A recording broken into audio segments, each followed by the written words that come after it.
First of all, thank you so much for taking the time to do this interview. How are you doing? Thank you for having me, Laureline. I'm doing pretty good. We've we've released our new album last week, and so far we received some positive reactions on it. So far so good, I think. Yeah, I'm doing fine. Thank you. How are you doing? I'm doing fine. I'm doing fine. There's a lot of snow here in Finland, so just staying inside and trying not to go Yeah. outside too much. Yeah, anyway, you answered my second question already, but I can somehow rephrase it a little bit. So you obviously released your debut effort, Desert of Real.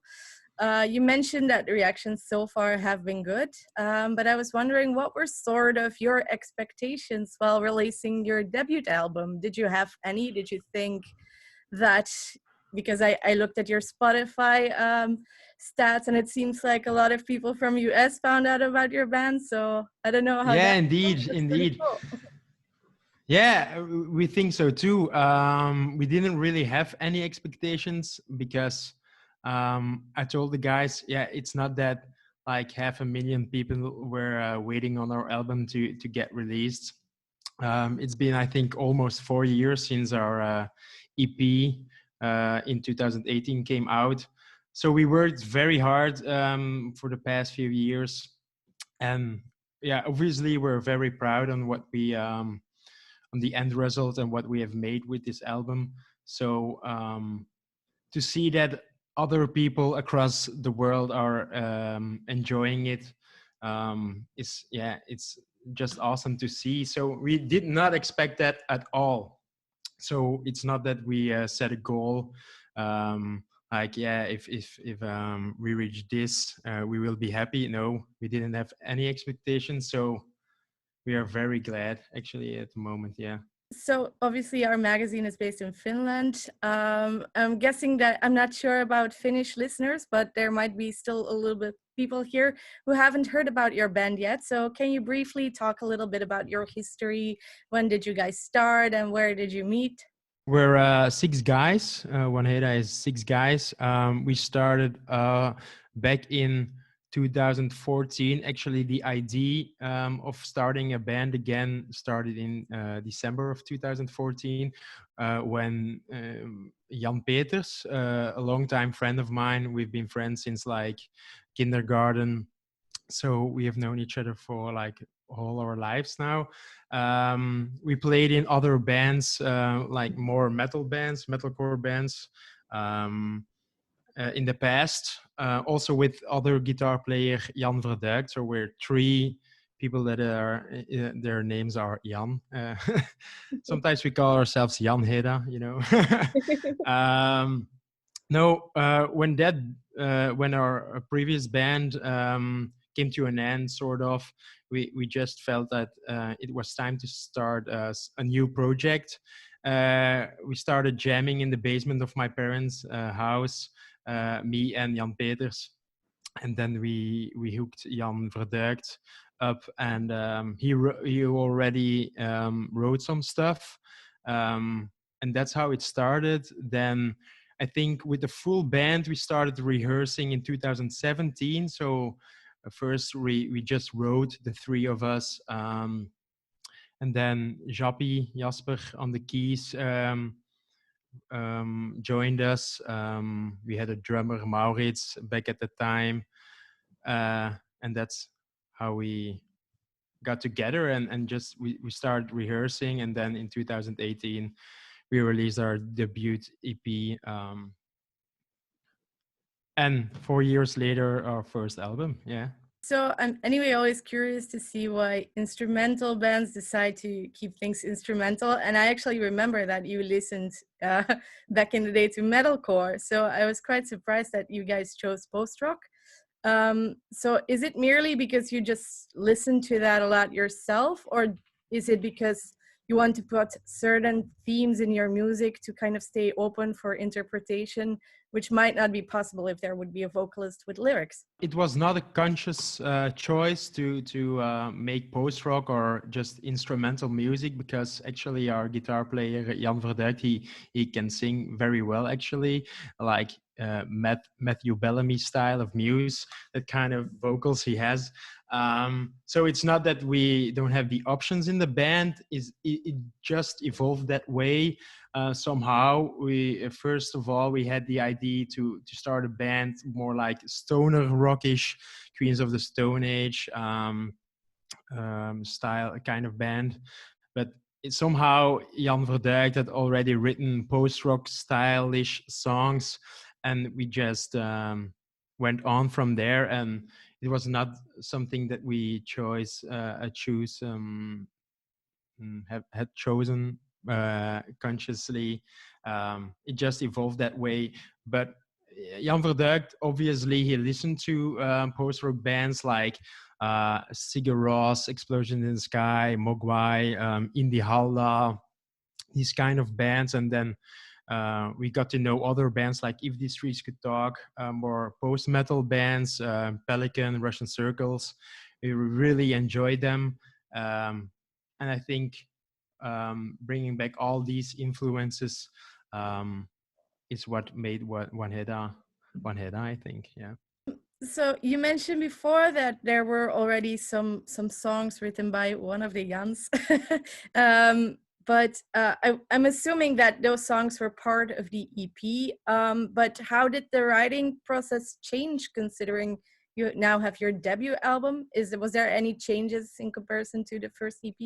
Yeah, a little bit. Yeah. So Jan Boucké is obviously the main writer. So he comes with the main ideas, and then with the band we just fine tune them, and we have our own opinions, and we create something that Jan Boucké, he is just the main writer, and then we put our own stuff in it, and then that's the end result basically. So we did not really change anything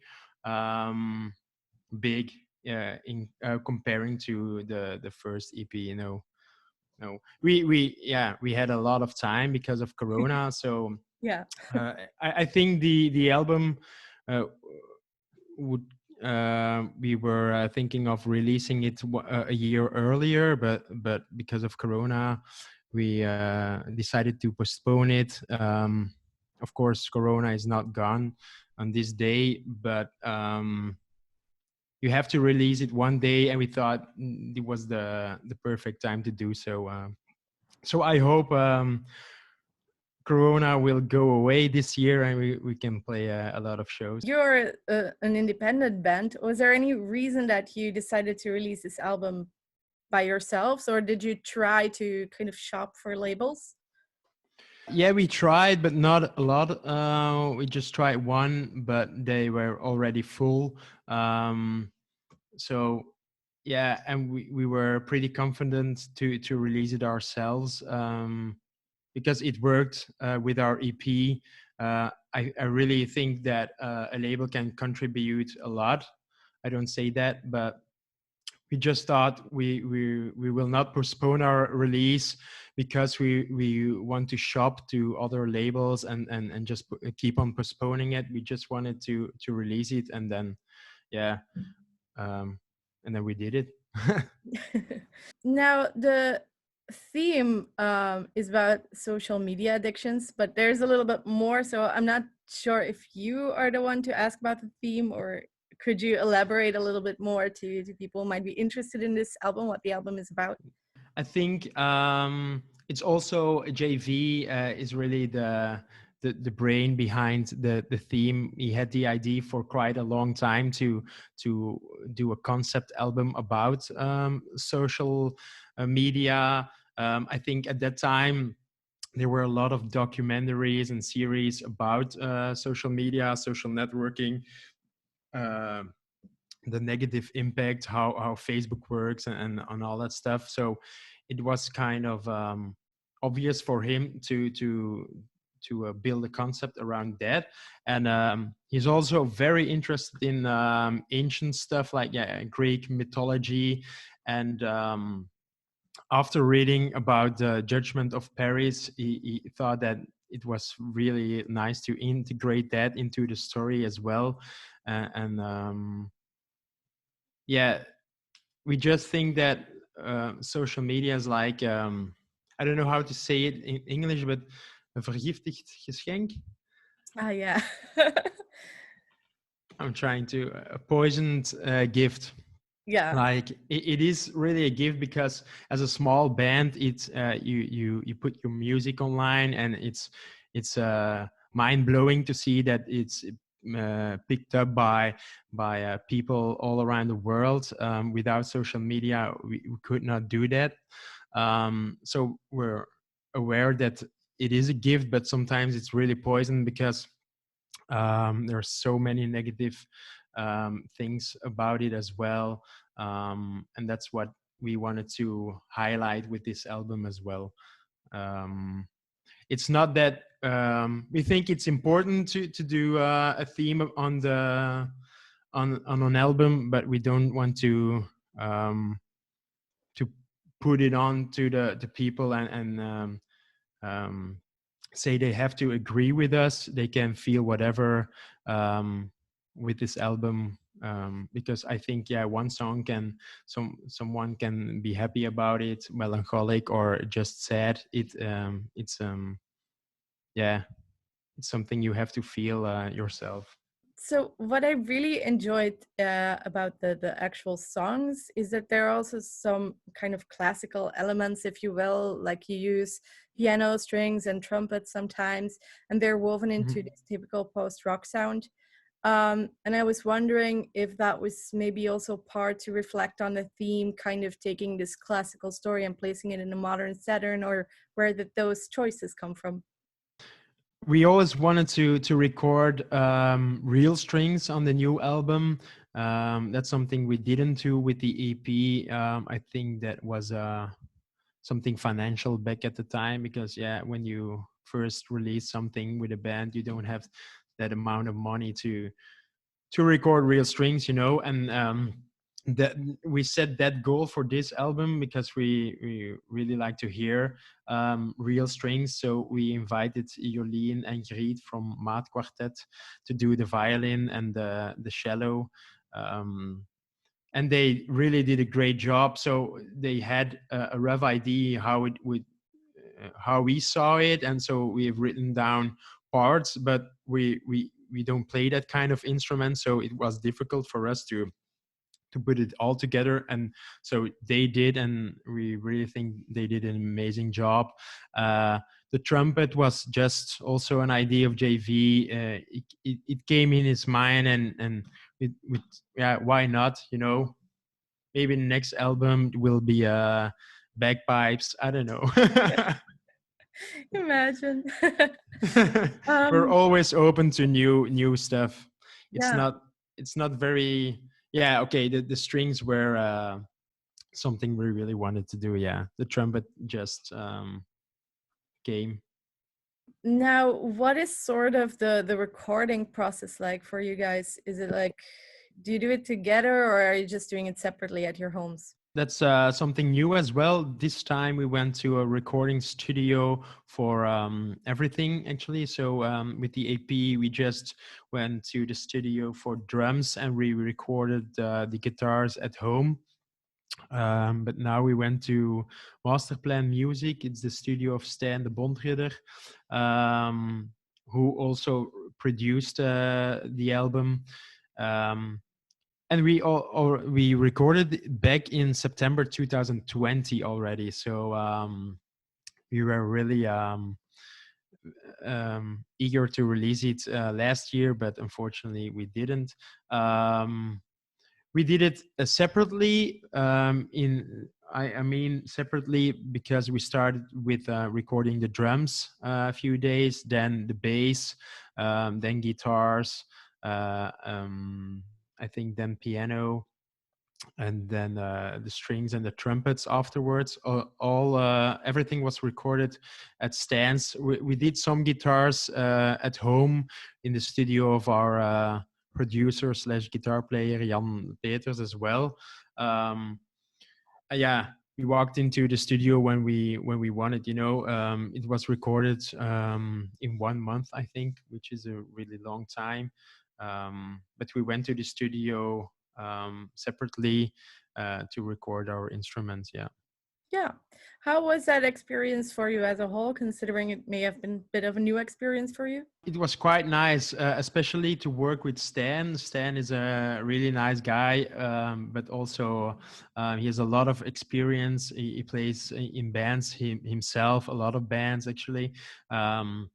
He worked for Universal as a manager, so he knows a lot about music, but not a lot about post-rock. So that was something new for him, but I think you really can hear that on the album as well. He put other elements in it that you would maybe not expect in post-rock, and we are very glad that we worked with him.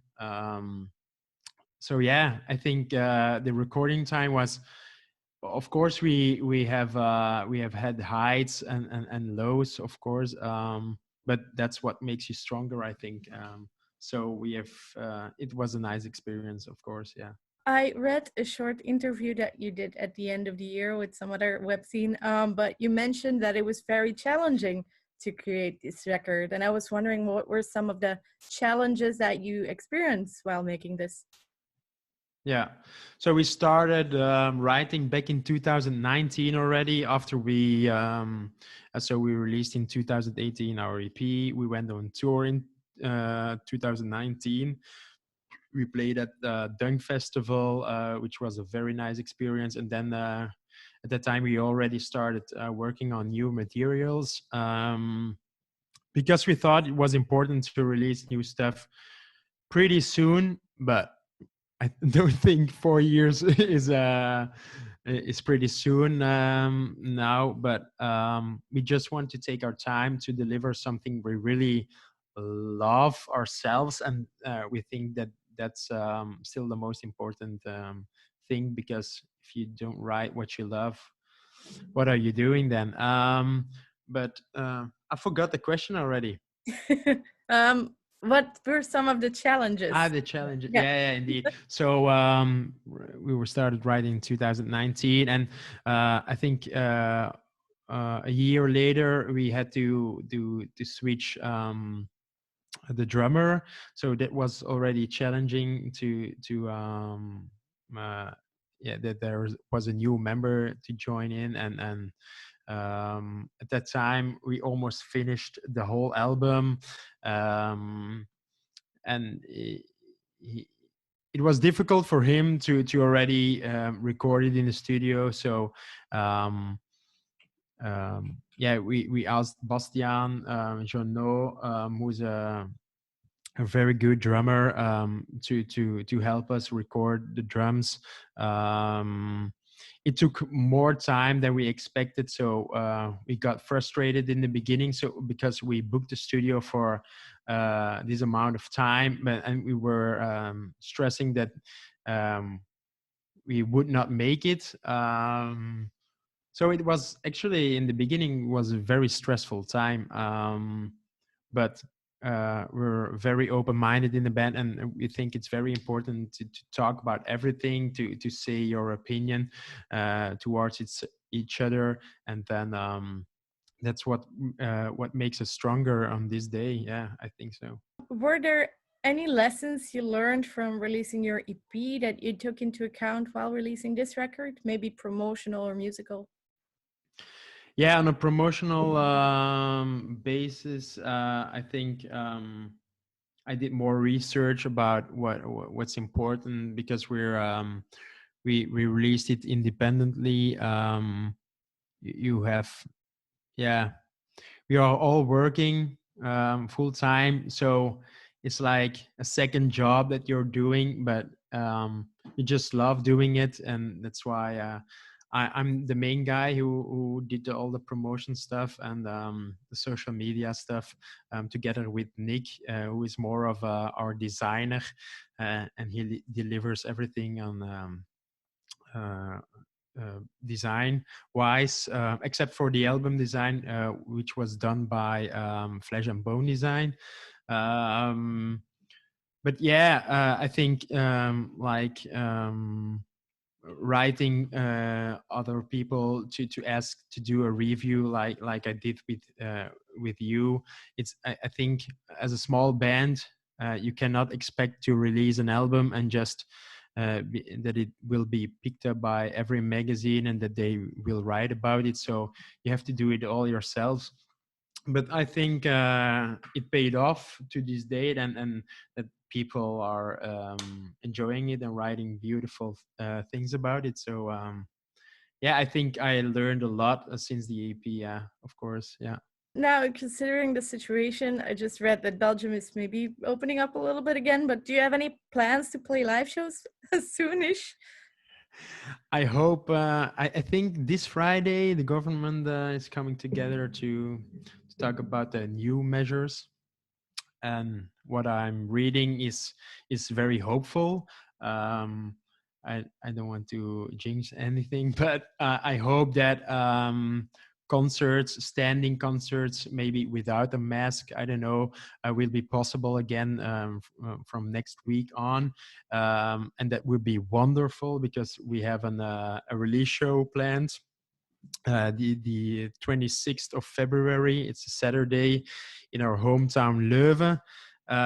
So that would be awesome if we can just play in front of some people, and maybe I hope without a mask, and that everybody can enjoy live music again. We have some other concerts planned. Normally, last Saturday we would have been playing in Ghent in the Kinky Star, but it was postponed to 26th of March. In May we have some other shows, and at the end of this year we're planning to go on tour again. Yeah, but That's Finland is not on the planning. Yeah, maybe someday, who knows. Hopefully, yeah. So Would I be do cool. not recommend a winter tour here. So if you come somewhere, yeah, it would be in November, so yeah, it's pretty yeah. dark here. All right. Anyway, that's it for my questions. Do you have any last thoughts you want to share to your fans or people who will be watching this? No, if they have already heard our album, thank you for listening. And if they're eager to listen now, thank you. And thank you for your time, Laureline.